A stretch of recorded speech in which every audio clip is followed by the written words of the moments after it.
From the heart of Hawkeye Nation comes the show that dissects the plays, debates the calls, and celebrates the victories. This isn't just a podcast. This is your unfiltered access to the mind of two diehard fans. They live and breathe black and gold, and they're here to give you the honest, raw takes you won't find anywhere else. Get ready for deep dive analysis, passionate debate, and a unique perspective on the team you love. This is Punting is Winning with JD and Keith.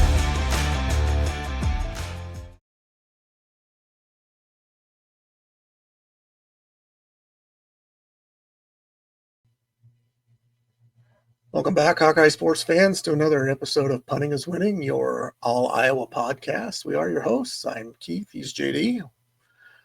Season's wrapping up, rapidly approaching the end of regular season for football, just getting kicked off with basketball starting. So lots to talk about today. First, let's cover last week's question of the week.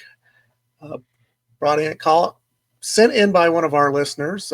If you could trade your Iowa fight song for any other team's fight song, what would you choose? I don't know that we had anybody respond to that, did we? Yeah, there was one, I think Dean sent in, he wanted the USC fight song, I think he said. Oh, man. I know. That's okay.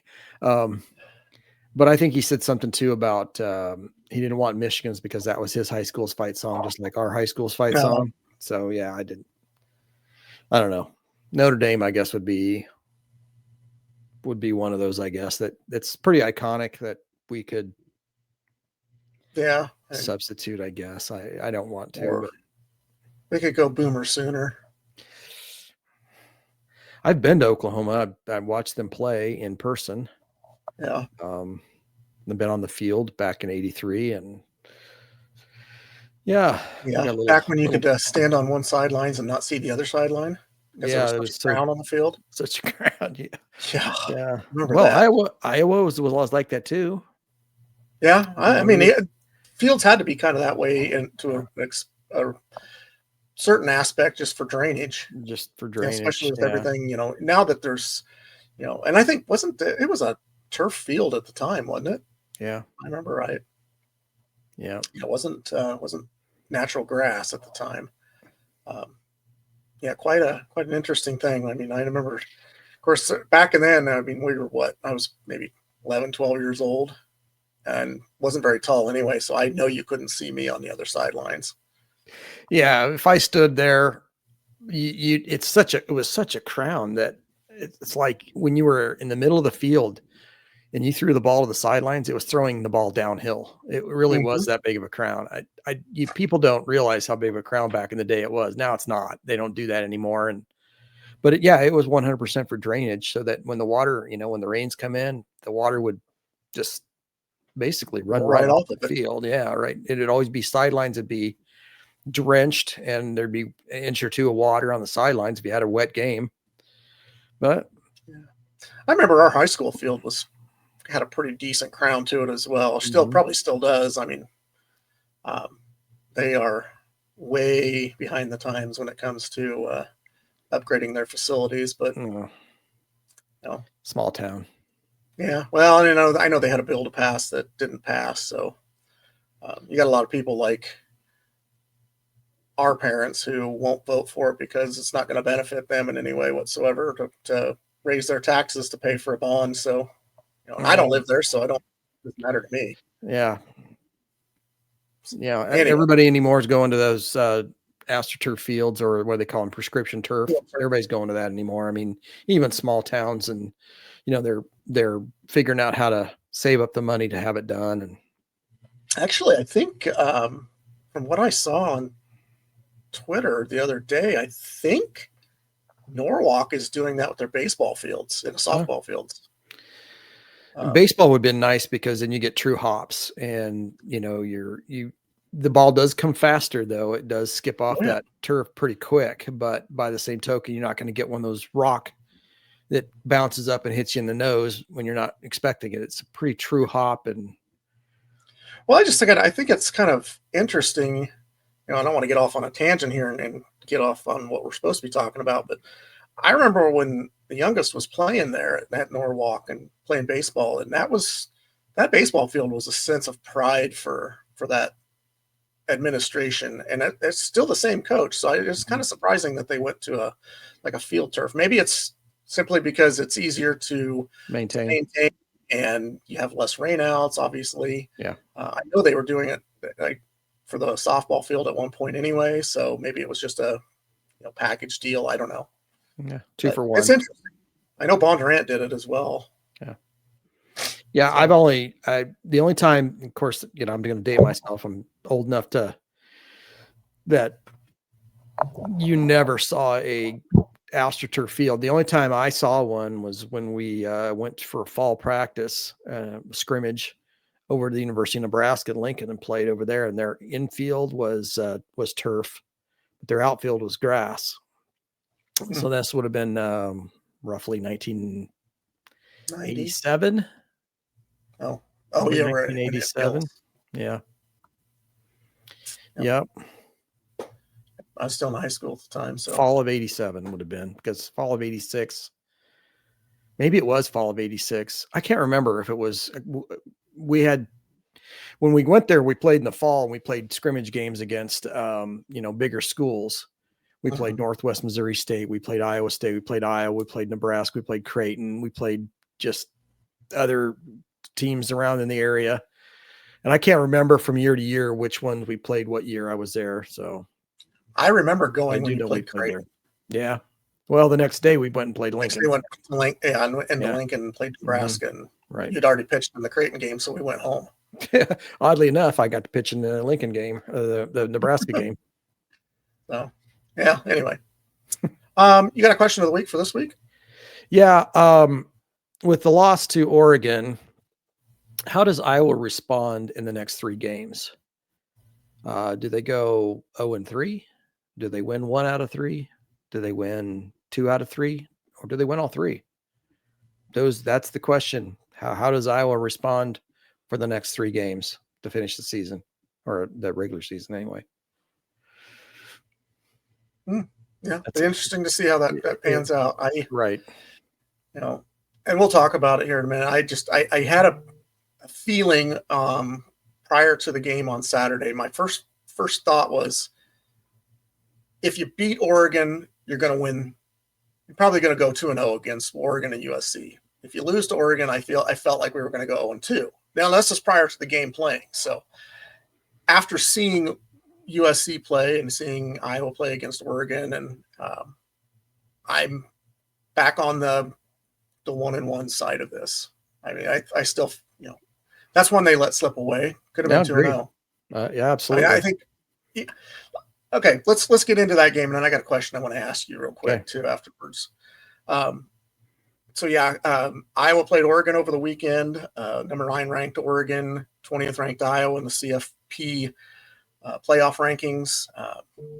Classic heavyweight slugfest. Couple of plays really determined the outcome of that game. Yep. That bad snap. Mm-hmm. Okay, so putting it into perspective, the bad snap was the 2 points that they lost by. However, take that bad snap out, Oregon's going to have to drive down the field and get a touchdown, because Iowa's not going for 2 after they scored, and they're going to be up 17-13. So that really changed that whole snap. The second possession, I mean, even the first possession was terrible, but at least it was to him, and the other one wasn't even remotely close. That really was I hate to say, was the determining factor in that game in a roundabout way. I hate to say that it was the determining factor when it was the second series of the game. I have a feeling that there were other things that actually, to me, was the actual determining factor. And the one that leaps right to my mind is we fumble at the 14. I think if we don't fumble there, if Iowa doesn't fumble, I think Iowa scores at minimum 3. Yeah. As it was, they fumbled, and I believe Oregon took that ball and went down and I think maybe even kicked a field goal at that point. Then they go up 15-7 at one point. And I believe that was in the third quarter. I'm pretty sure that was the deal. So, if Iowa kicks a field goal, even the worst case scenario, Iowa kicks a field goal, they make it 12-10. They kick off. Defense has a chance to gather themselves and get back in. Do they stop them? Even if they don't stop them, it's maybe it's and they didn't score earlier, so they would score a field goal this time, so it'd be 15-10. Then Iowa scores the touchdown. Well, Iowa kicks the field goal after that, the 58-yarder. Yeah, well, so then you go up 15-13. Then a touchdown puts you up 20-15. Exactly. So then at that point, if you go for 2 to try to be a 7-point game and you don't get it, you at least can't be beat on a field goal. Yeah, you're at least up 19-15 or whatever. Yeah. So they have to go for a touchdown. Now, whether or not they would have done it or not, that's we don't know that. Yeah, the way Iowa's defense was playing, and I'm one of the few, I don't fault the defense in this game. They gave up 18 points to a team that is very prolific offense. The only caveat to that, though, is that they gave up a ton of rushing yards, way more rushing yards this game than they've given up probably in the last nearly 2 years. Yeah, in a game. If you look at the stats, I looked at the Oregon stats. Their worst running back in that game averaged 6.4 yards per carry. That's their worst guy. Their best guy was their quarterback, and he ran for 11 yards per carry. It helped with that 46-yarder, but yeah, and I went back and watched that play on that 49-yard run. Boy, there was one guy that could have gotten him, and that was Carson Shire, and he got grabbed at the line of scrimmage and held like he was a long lost best friend of that offensive tackle, and nothing called. Agreed. I think there was also a very good. I mean, there should have been a pass interference call on one of Iowa's receivers as well late in the game. Sam Phillips one. Yes, and that was never called. And even the announcers were saying that definitely was pass interference, but they didn't call it. There was a couple of other things. I mean, it was cold, it was windy, it was rainy, it was just nasty, and I kind of felt like that would play into Iowa's hands, but it really didn't. And I felt like Oregon handled the weather better than Iowa did, especially from the running standpoint. Yeah. I was, we fell into that whole bit about, Iowa's offensive line being so dominant. I'm telling you, they weren't dominant on Saturday in my book. Now, they did do a few things really well. I thought they gave Mark Gronowski enough time on some passing plays. There were some times that he had to wait for the plays to develop. They were there. He threw the ball pretty well at times. Other times he threw some balls that I just scratch your head and say, what in the world was that? And that just seems to be his kind of MO. We've noticed that on a couple of other games that it's like he's, we used to have a dog that we'd take hunting with us. And he was so keyed up and so amped up to start hunting that you'd almost want to let him off a mile before we got to our hunting spot, just so he could run behind the truck to wear himself out and to calm himself down. I think that Mark is a lot like that. He gets so excited and so amped up, and his feet get a little bit happy at times, and he just kind of forgets the fundamentals of making a pass. That pass over the linebacker just dropped short. I mean, what was that? That's a pretty easy throw, really. But then he makes that 48-yarder that makes it look like it was nothing. But that was later in the game after he'd had a chance to calm down. Yeah, and I agreed that with the announcers, he needs to get hit, and that calmed him down. Yeah. The one thing I will say, you said that the offensive line wasn't dominant. They were good, but they weren't good enough. Right. But I don't really remember too many like negative yardage plays. There was not a lot of you didn't have a lot of 4, 5, 6 yard plays. You had a lot of 2 and 3s, maybe 1s, but I don't remember a whole lot of negative yardage plays. Well, I remember late in the game, and I believe we had a longer run after this, but the announcer said that Iowa's longest running play was 9 yards, and this was way into the fourth. And I know that there was a 16-yard run after a while after that Kamari Moulton ran, might have been on that last drive or maybe the drive right before that. But so Iowa's longest running play was 16 yards. I have that written down. So, but 9 for most of the game was the longest. But the one thing the positive thing I will take out of this, number one, you're playing a very talented team, a team that's full of, you replace one 5-star with another 5-star. It's just the best. It's one of the best teams money can buy. Let's put it that way. Mm-hmm. And you held with them. Mm-hmm. You basically, they had to kick a field goal as time expired, more or less, to beat you. Yeah. But I will take the one thing I did take away from it was that 93-yard drive when Iowa needed to score, and they did. They put it on the shoulders of the offense, and the offense went down and scored. And to me, that feels like that's something that over the last few years we would have never seen. We'd have been like, we're screwed. Yeah. We are so screwed when they got up 15-10 and kicked the ball and we had the ball at the 7-yard line. Like, nope, there's no way. We're not going to win this game. No, I agree with that. It's just something that,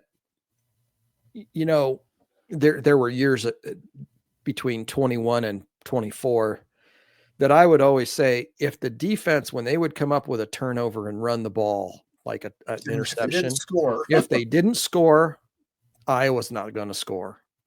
Yep. And that's the way I felt. This year, I don't feel that way.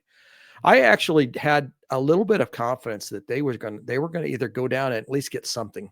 And then, even if they kicked the field goal and got it to the point where they were close, then they still had 3 timeouts left in the 2-minute warning. And I thought, well, if they can turn Oregon back, get the ball back late, there's a possibility that we may be able to sneak into field goal position again and maybe win this by a point.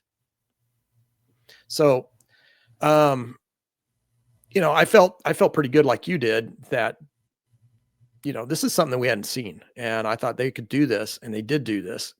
And the way they did it was refreshing. We have an emerging star on the team too, DJ Voname. Wow. It's nice to see when you can throw a ball to a guy and he can catch the ball and do something with it. He scored the touchdown. He had that nice long pass. Was that 43 yards? 29 yards? Yeah, it was pretty far. I don't remember. He had 2 catches for 43, I believe. So one of those was a short one. About 40. Yeah, one of them was a short pass. Yeah, two catches for 43. One of them was it a 2-yard pass, a 3-yard pass? 2 or 3 yards, something like that. Early in the game when Iowa needed it. Yeah. Really good play call, good drawn up. I thought that 4th down play when Iowa scored the touchdown late was a good play call. That was kind of a designed take it if it's there type of deal. But if somebody's on you, then you've got other outlets to throw the ball to. And, it was wide open. Good thing the defender ran into his own player. Yeah. That just opened things right up for him to walk in. Yeah. But my question, I guess, we can move on a little bit from this and talk about what's left for Iowa. What is the playoff? It has now, it's gone. It's fluttered away like a butterfly in the wind. What's left? I mean, let me ask you this. If they would happen to win, let's say 2 out of the 3, let's say they just lose to USC, but they beat Michigan State and Nebraska, which won't be easy, either one of them. And so they go to Tampa. What is, I guess, the playoff has completely ruined bowl seasons for me. Mm-hmm. I mean, to me, it feels like there's nothing really left if you can't make the playoff. And I know there's teams out there that just would love to go to a bowl game and blah, blah, that they're thrilled with that. I think when you're this close to it and you had the opportunity and you're in the conversation and now you don't have that opportunity any longer, what's left? I just hope that Oregon doesn't beat Iowa twice and they lose to USC. I have a feeling that may be the situation because they just put too much into the Oregon game and now they're let down. How can you get them back up? Or they're reinvigorated by the fact that, we were right there. Let's get over the hump. But they can play spoiler. I mean, USC's got two yeah. losses. They're in the playoff talk. You could play spoiler and knock them out of the deal. The problem I have with that is and me, kind of a conspiracy theorist, is the conference going to step in and say, this is our chance for two teams in.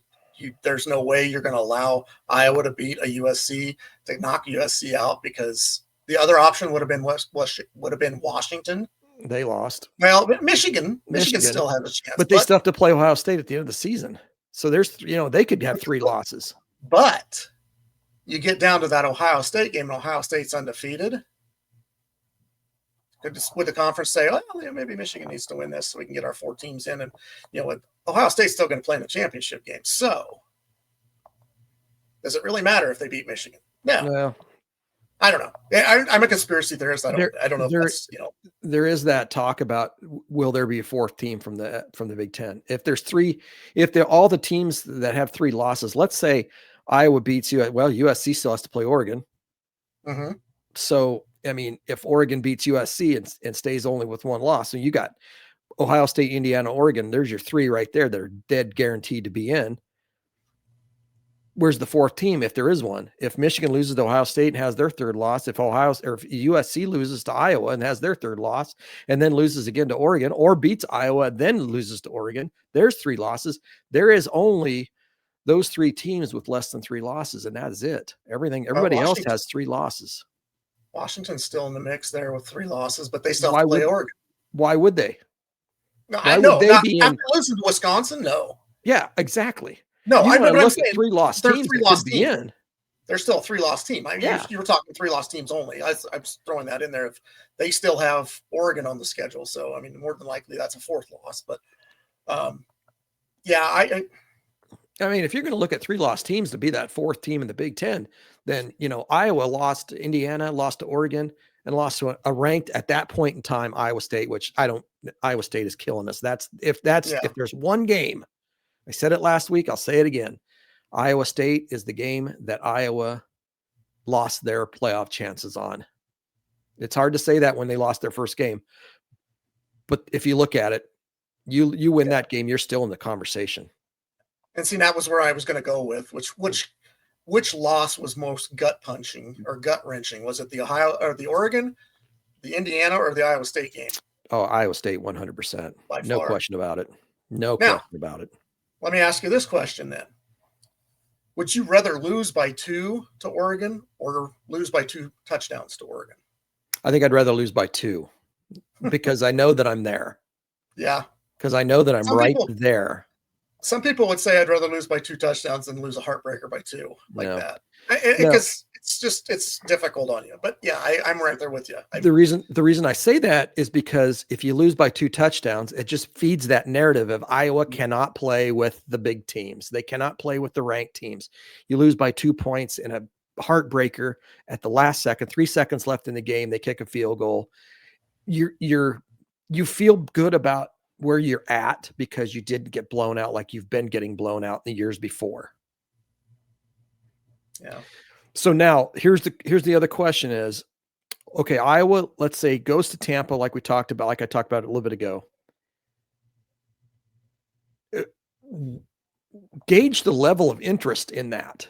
I mean, obviously, whoever Iowa's going to play, SEC team, ACC team, it doesn't matter. Big 12, it doesn't matter who they play. So obviously the other team's fan base is going to be interested in. Iowa's fan base is going to be interested in. Who else would be? Nobody. You know why? I'll tell you why. Because all of the kids that go to these now meaningless bowl games, I'm saying that in air quotes, are going to say, I want to get myself ready for the NFL. I have a chance to be, look at Xavier Wampa. He has a chance to be maybe drafted. Maybe Ethan Herkett says, I want to get ready for the draft. I think I have a chance. Maybe Mark Gronowski says, I've had some interest from the NFL. I want to take my chances with that. I don't want to go out and get hurt on that last game. Now, knowing Mark Gronowski the way we do, he's going to be one of those types that says, I'm going to go out one last hurrah with my buddies and my teammates because I'm that kind of guy. And I believe that to be true. But, there's quite a few of them that are on that team that are that way. And the problem with that also is that there's, if I'm not mistaken, they haven't changed the transfer portal days yet, have they, or have they yet? I thought, okay, so you've got that transfer portal window in the very beginning of December. How many of those kids are going to say, I'm not happy with where I'm at. I want to go somewhere else. I'm going to hit the transfer portal. They no longer are on the team to play. This is the thing I'm getting at is if you're not part of the playoff, and I hope they expand the playoff to 16 or even 24. If you're not part of the playoff, there's little to no excitement left. And I hate to say that. I hate to be a Debbie Downer. I don't want to be, but that's kind of where we're living in right now. Yeah. I mean, I used to get so amped up about bowl season where it was like, that's because it meant something. 15th, 16th of December, first bowl game. I don't care if it's a MAC school against Sisters of the Poor or whatever. It was a bowl game and it was fun. And I just haven't had that level of excitement recently. No, I mean, obviously a bowl game for Iowa is entertainment and everybody that is an Iowa fan will watch it or have it recorded and watch it later. There's no doubt about it. I mean, those people will always watch the Hawkeyes no matter what they do, no matter where they go. I mean, they could be 1-11 and still they would watch that 12th game. That's just the fan of Iowa and God bless them. That's great. But I think for a lot of people though, outside of the Iowa fans and the fans of whoever the other team is, there's really no interest in that. There's really very, very little interest in it. And the only thing it's going to do is it's just going to give you an opportunity to worm your way into the top 20. And here's the only other option, or the only other upside to it, is you give whoever wants to stay there and be on your team a few extra practices going into the spring. That's really about all that a bowl game does for you anymore. It's not like it used to be. Well, and it's also incentives for coaches to, get your bowl, get their bowl money. Yeah. Yeah. But anyway, it's the opt-outs and whatnot have kind of done that to it as well. Really killed the importance of everything for people. I mean, the fandom, they're just like, yeah, it's a bowl game. It's not the playoff. The playoff is what I'm interested in. I want to watch Indiana play. I want to watch Ohio State play some of these SEC teams that they keep touting that are so great. I want to see those games. Those are the games I want to see. Speaking of which, the AP voters are so genius that they said, oh, well, Oregon, you winning a 2-point game on the road against a ranked opponent means you should drop down so we can move up Ole Miss and after they destroyed the Citadel at home. Now, it's just all it is outlining and showing the absolute idiocy and hypocrisy of the AP voters that don't watch the games, apparently. Mm-hmm. So, or that have a agenda. Yeah. Well, I'm an SEC beat writer, so I'm going to just vote for an SEC team because I know that it makes our conference look better. I don't care. And it might have just a tiny bit of influence on the playoff rankings as well. Maybe. Yep. Now, if I'm the playoff ranking people, I would not even look twice at that. I would just say that's an idiot poll for people that don't know what's going on. And that has no bearing on what I'm thinking. Yeah. Again, polls mean absolutely nothing anymore. They are a way to prop up certain conferences to make them look like they're much tougher than they really are.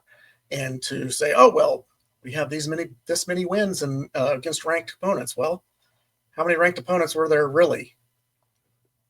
Anyway, we talk about that ad nauseum. Let's move on a little bit. Let's talk a little bit about this matchup against USC. Okay. I don't think we need to go through like specific stats or anything like that. I'm not going to. They're 7-2. They're 7-2. They're a quality team. They lost earlier in the year to Notre Dame and Illinois. Those are their two losses. I mean, when Notre Dame's a decent squad, Illinois is fairly good. They lost on the road. I think actually they had the lead late in the game, and Illinois scored late to win it. Illinois had the lead throughout most of the game, and then USC had come back and taken the lead. Right. But, my concern is that Iowa never really does play very well on the West Coast. They've proven it time and time again. They proved it last year. The only thing is that I'm not going to go and say past performances is not going to be indicative of future performances. So I think that Mark Gronowski is a different animal. I think he's the best quarterback Iowa's had probably since, I don't know, Nate Stanley. That's what I'm saying. So I'm not going to count him out. Iowa's got a good defense. I don't think USC is as good as Oregon is. Now, the only issue is if this game was in Iowa City, I would say Iowa's going to win this one. No question about it. But having lost to Oregon at home, having to make that immediate trip out to the West Coast, it just might be a little bit too much. I'm not going to say Iowa's going to lose, but I think it's going to be a very uphill battle, and it's the margin of error on this game is going to be razor thin, like it is every game against a ranked opponent. Win the turnover battle and keep the line of scrimmage as close as you can to, you're just going to have to win one of them. Yeah. And see, after this game this weekend and how much of a heartbreaker it was, I don't know. I felt something clicked in me of just, I don't think they're going to lose again this year. I hope you're right. And it doesn't, when we talked about this a little bit ago, it doesn't, the only way right now winning is going to help you is by the ranking at the end of the season. Yeah. Because you're still going to a bowl game. You got 6 wins, you get 7, 8, 9, and you go 9-3. It's just a level of how wins. It's just a level. 10 wins is an important stat too. Yeah. But it's just the level of what bowl game you're going to. The more wins, the better the bowl, and the nicer the bowl, whatever. That's really all you're playing for. And here's the thing, as much as they want to prop up the SEC, you're probably looking at, an Iowa team that might be 4th or 5th in the conference playing against the 7th or 8th team in the SEC based on that, because of them posturing and doing what they can to get an extra team in, the 4th or 5th team from the SEC, whatever they need to do. But anyway, it doesn't matter to me. I just feel like this team will respond. They'll get over the hump this weekend. I just feel like they're going to get that ranked win, as long as the conference doesn't step in and make sure that something, if you start seeing calls that happen that you never see called, like they tried that one year with the whole roughing the snapper, it's like, that's never called. That's you trying to tell us that we're going to do whatever we can to help out the favorite. And, lo and behold, the underdog goes and thwarts that plan. But I just, as long as there's nothing totally egregious about how the game is officiated and things aren't being called that just never get called, I think Iowa wins. I think they're a better team than USC. Yes, I get the whole idea that they don't play that well on the West Coast, but sometimes that's got to break at some point. Yeah. I mean, they played really well against USC the last time they played them on the West Coast. Right. So one of the things that you got to be careful of Iowa is that number 80 is their punter, but he's also the backup, like 3rd string quarterback. He's not the same guy though. That I don't know if you guys saw that. That's a controversy. The punter's number is 80, and they took the 3rd string quarterback and they put 80 on him. And then he went out. Which is not his normal number. Not his normal number. So they trotted him out there, and everybody thought, well, it's just 80 punting. Well, 80 was also their 3rd string quarterback. They put that number on him to fool everybody. And there's nothing in the rule book says, I guess, that you can't. However, the Big Ten came out this week, Monday, today, and said, yeah, that should have been a penalty, and it didn't get called.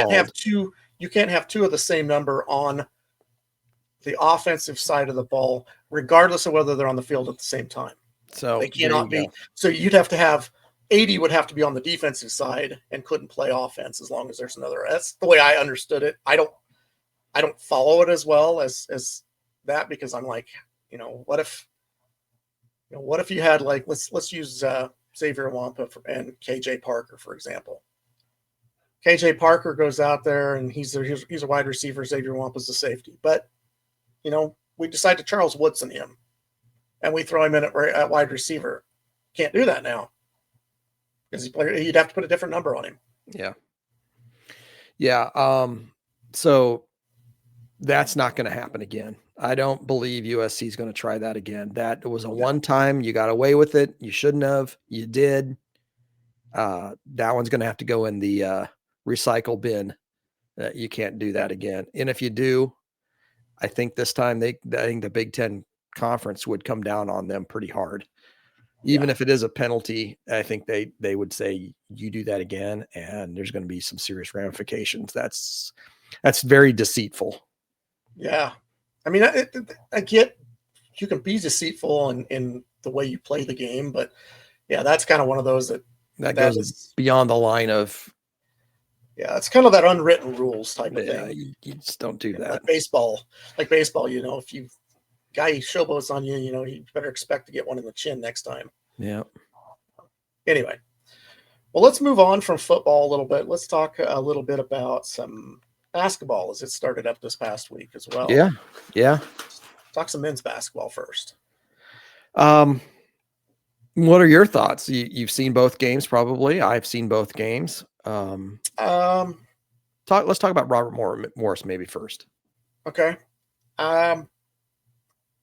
Robert Morris, I got a little bit different perspective when the second game they beat Drake.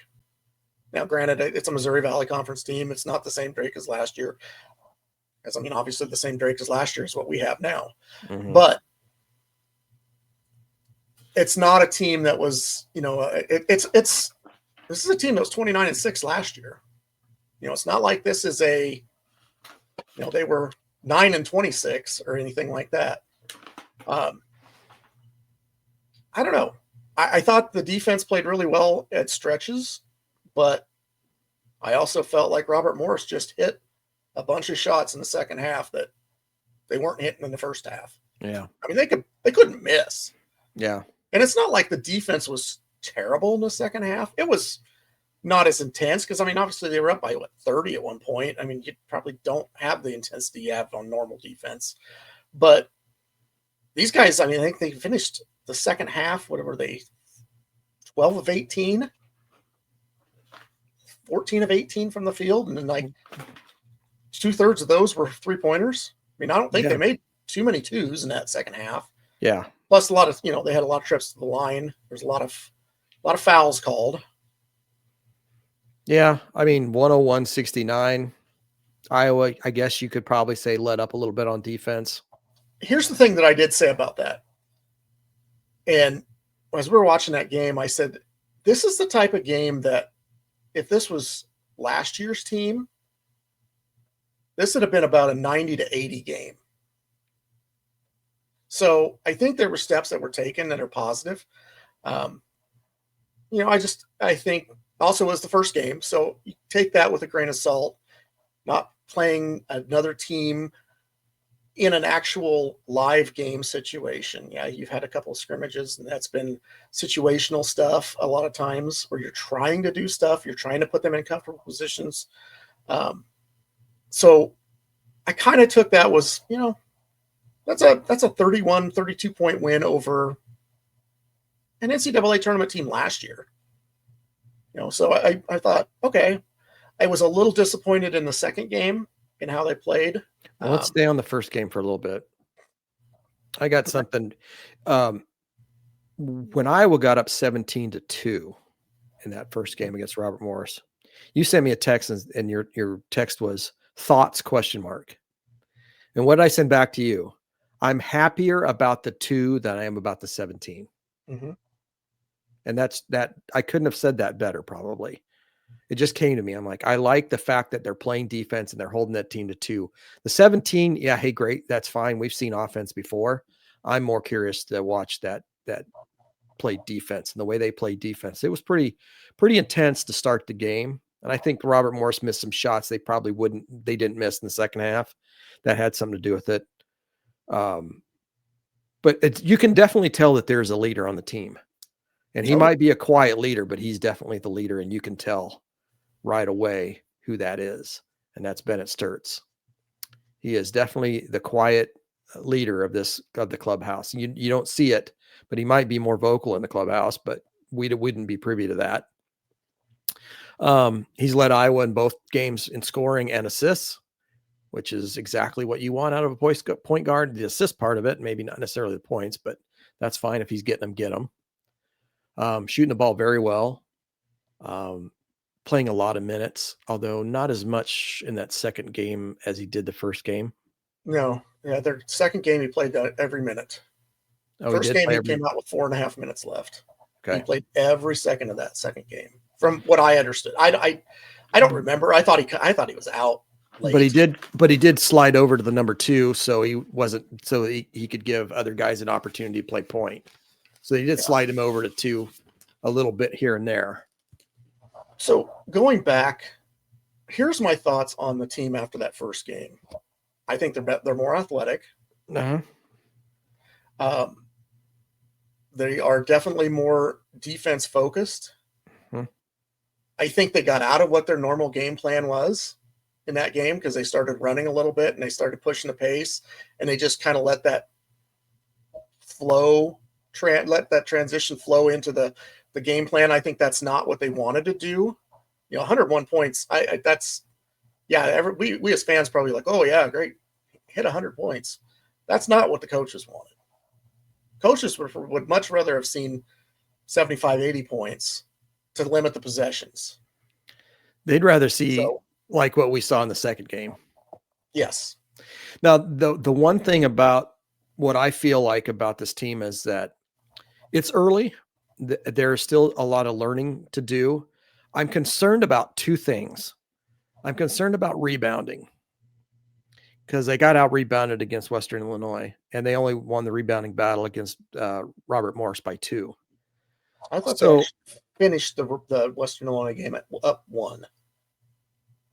I thought it was 26-25. Western Illinois out rebounded Iowa 27-25, and I didn't write down the Robert Morris one, but it was Iowa out rebounded them.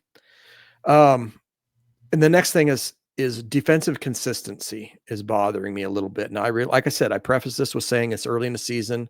Guys are still learning some stuff, but if you noticed in that second game against Western Illinois got some pretty easy shots that they wouldn't have normally gotten.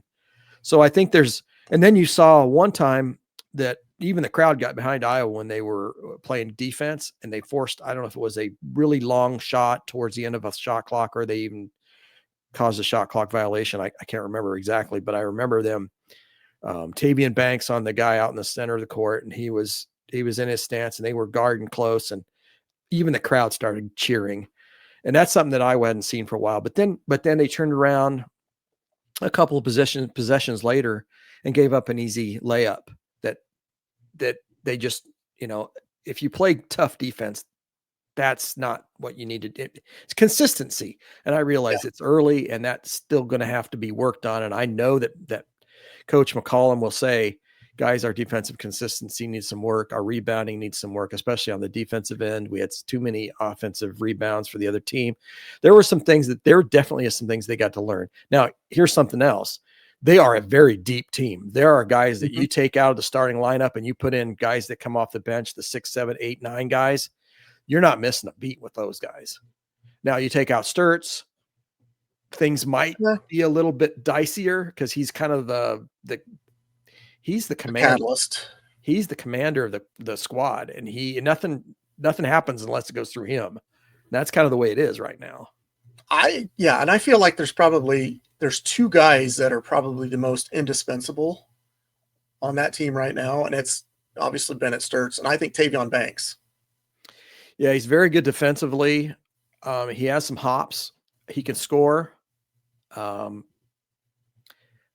the rebounding thing, when you start coming up against Big Ten schools with height, with size, the Purdue's, the Illinois, they've always got somebody down low.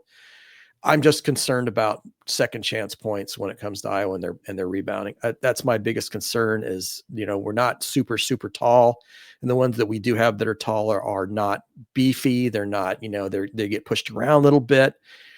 I know this is the first year. For Ben McCollum. He will get players that are more of Division I, higher Division I caliber, but he's got to win with these guys to attract those types of guys and get them at least looking at Iowa and their NIL. And he's done a good job so far. I'm not unhappy with anything that he's done. I think he's on the right track. He's doing the right things. He's saying the right things. He's just got to do it. He's got to get, we got to continue to win, and a big game coming up, huge game Friday night with Xavier, however you want to say it. That is a big game. That is going to be kind of a gauge at which Iowa is going to be judged upon early this season, is how are you going to do against that team? And quite honestly, I think Iowa beats them by 15. It is a home game. That is definitely in Iowa's favor. I doubt very much it's going to be a 15-point win. It might be an 8-point win. 15 to me seems like an outrageous amount. I don't know. I've not been overly impressed with what I've seen out of Xavier so far this year. Maybe I'm drinking the Kool-Aid. I don't know. We'll see. Well, hopefully over impressed with it. Hopefully the name on the jersey gets Iowa's attention enough that they play a little more consistent defense, and they know what they've got in front of them, that this is a very good team.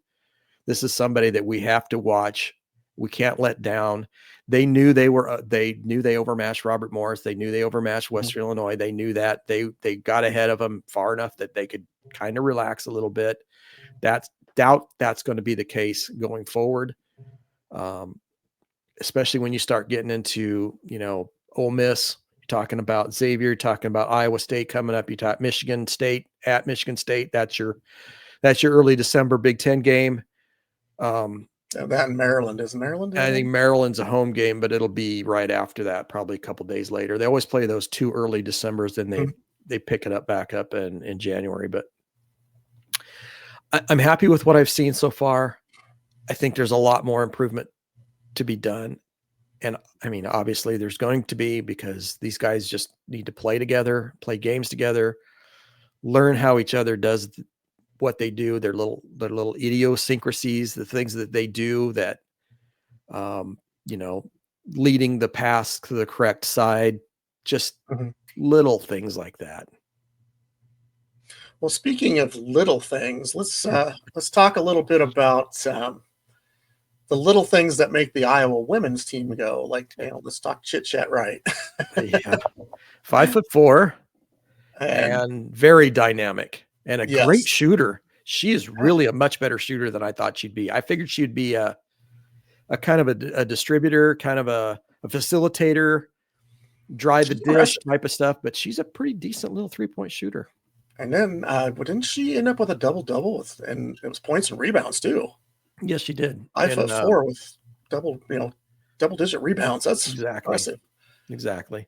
What I like to see that first game when they played Southern was, I loved that Southern came out with a full court press. I loved seeing that. That gives Iowa an opportunity to work on that, because they're going to see that going forward. If it bothers Iowa, which it did a little, but I wouldn't call it a lot. Not like the Tennessee did last year. Remember, Tennessee that was rough.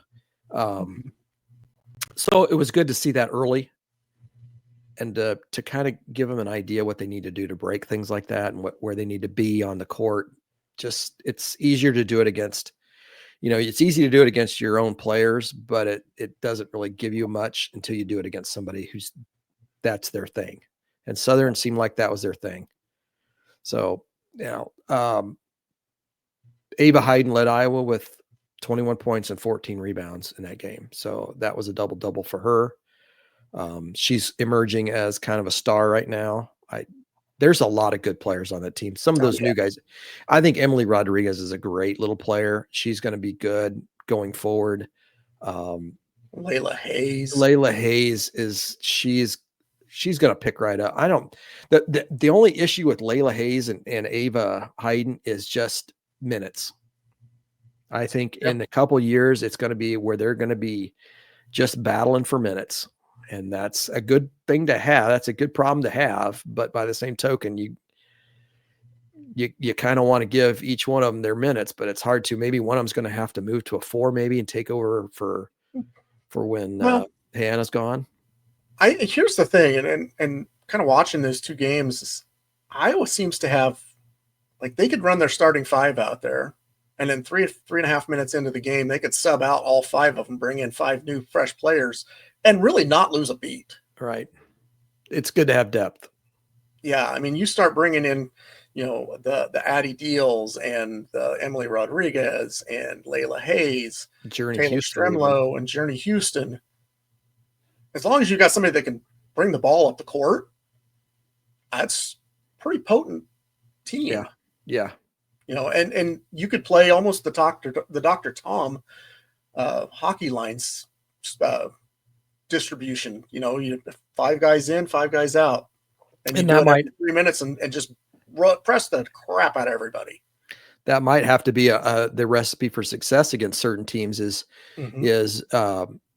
push, wear them out, get them tired. If fourth quarter comes in, they're beat, dead dog tired, and Iowa just has been substituting new players in and just continue that front line change. And they're a lot fresher than the other team is. If you can get away with that, I say you absolutely do that. Yeah, and then where's Tegan Mullaney fit into all this when she comes back? She's going to get playing time. She's going to figure it out. She's a good player. We need to get her in there too. That's a team that can go 11 deep and not really lose much. The only thing would be Chit-Chat Wright when she goes out. Who's going to is there really a great ball handler? Stremlow? Maybe. I don't. Maybe that's where you move in like an Addie Deal to a point position. I don't know. Yeah. She's run it before. We'll see if she can handle the ball as well as she needs to. And I think she's going to come. She's going to settle in. She's just, I think, first game jitters. That first game she had 7 turnovers. It was couldn't really hit the broadside of a barn. Right. I think that was just having that feel of all that expectation on your back of being a high recruit and coming in and trying to do too much. And now, you saw it more in the second half of the second game. She started to let the game come to her instead of pressing it, and good things happen. Yeah. Yeah. Oh, absolutely. She's going to be fantastic. She's going to be good. You get McKenna Wolichko in next year. She's going to be good. I think the future of Iowa basketball, women's basketball is beyond the stars. There's no stopping them. If she can continue to recruit, and if we can get this girl that they're looking at, I forget what was her name again. Bjorn. Bjorn. They can get her in there, and those 3 can play through, and get a couple of others with them. Wow, this might be another Final Four team in 2 years, 3. Very easily could be. Yeah, they got the talent, that's for sure. Yeah. So, I know the next game is against Drake, and that is it is in Iowa City. It is a 7:30 on Thursday night. It is the McCabe game. I don't know if you know this or not, but Taylor McCabe's sister plays for Drake. Her name is Peyton. And so they do. They are sisters, and they will be playing against each other. I don't know if this is the first time or if this has happened before. I think Peyton was there last year. So if Iowa played Drake, then there's a good chance that Peyton played against Taylor last year. Iowa plays Drake every year, so I didn't remember her name. I went to a Drake game. No, it wasn't last year. It was 2 years ago now. And as I say, I don't remember a McCabe being on the last year then. But so it could very easily be just a freshman year last year. So I'm looking forward to it. It's fun to watch the girls play. It's fun to watch the guys play at this point. You got Thursday, Friday. That's always something good. Then you got Saturday with the football team. So you got Thursday, Friday, Saturday. You got Hawkeyes all 3 of those days. So it's something to look forward to. And then Sunday you can take a breath and get ready for the next week. Now we don't have another game on Sunday. I don't know. Do we play again on Sunday? I haven't looked that far ahead. The guys have a whole week off, so I mean, I would assume that they probably play 2 in the week. I have to think that if they're playing Friday, it'd probably be Friday, Sunday. But they wouldn't play. I wouldn't think they'd play Sunday, a Thursday, Sunday, or Friday, Sunday. Girls might play a Thursday, Sunday. Let's just see. I didn't pull up the schedule earlier, but let's look. Man, NCAA men, Big Ten, And he said that Iowa plays Friday against Xavier, and then they play again on Tuesday against Southeast Missouri. Okay. So I try to see that they usually have 2 games in a week, but so they have a Friday, Tuesday. Yep. So it'll probably be Friday, Tuesday, Saturday. So we'll have something to talk about next week when we do the podcast. Yep. We'll have a game to talk about, and we'll have a game coming up that we can talk about. Preview. Yep. So, yeah. I don't have anything else. I really don't have anything else either. So we'll wrap it up on that. And like I said, let's hope that the football team responds the way I hope they do. And I think if they do, then I think the sky's still the limit for them. I mean, yeah, maybe the playoffs is out of the realm, but 10 wins a 10-win season is still a pretty big season, and something to shoot for, and that's still attainable. Yeah, I always want the Hawkeyes to win, no matter what game or what sport they're playing. You always root for the Iowa. So I mean, it's like, just get out there and get it done, guys. Yep. Well, with that said, thanks for listening, and we appreciate the people who are the loyal listeners and the subscribers. If you're not a subscriber already, go ahead and hit that subscribe button. Give us a thumbs up. If you like the video here, I'm still working on trying to figure out how to get them onto TikTok again. I've not figured out how to do the shorts from StreamYard yet, as we've moved over to a different platform here.